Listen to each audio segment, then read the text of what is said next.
Энэ удаад доктор Про хоол хүний биед хэрхэн боловсрдог талаарх мэдээллийг бэлтгэхээр шийдлээ. Бүх төрлийн хоол хүнс хүний биед хэрэгцээтэй 6 төрлийн шимт хичээлийн бодисоос тогтдог. Эдгээрт уураг, өөх тос, нүүрс ус, эрдэс бодис, амин дэм, ус зэрэг багтдаг. Та биднийг хоол идэх бодолд хийх тэр үеэс л хоол боловсруулах систем ажиллаж эхэлдэг. Хоол идэхээр болох мөн үнэрлэх энэ үед амны хүндэд байрлах шүлсний булчирхаагаас шүлс ялгарч ходоод хүчлээ ялгаруулж эхэлдэг бөгөөд энэ нь хоол орж ирэхэд бэлтгэгдэж буй үйл явдал.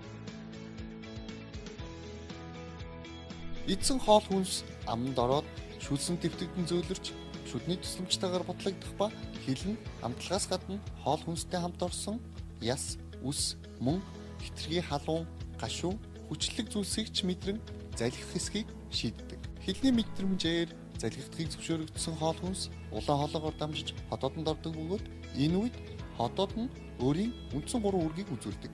Нэгдүгээр хоол хүнсийг задлахад тусалж ходоодны ханаг үзэн, хоёрдугаар хоолыг шимэгдэхтэн амар болгож нэгэн жиг хөвсгөр бүтцтэй болгох. Гуравдугаар хоолыг боловсруулах хүчлийг ялгаруулж хоолыг жижиглэн уусгадаг. Үүний дараагаар хоол нь 12 уруу гэдсэнд очих бөгөөд энэ хэсэг цөс, нойр өвчрхайн фермент хоолыг хамгийн жижиг хэмжээтэй болтол нь задлаж нарийн гидс рүү явуулдаг.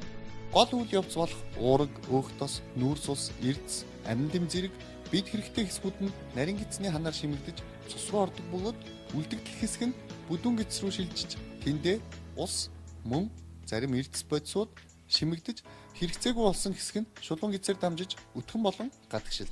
Та хоол боловсруулах тогтолцоо хэрхэн ажиллаж, хоол бие хэрхэн шимэгддгийг мэддэг боллоо. Эрүүлгийг хүсвэл эрүүл мэндийн боловсролыг хүс.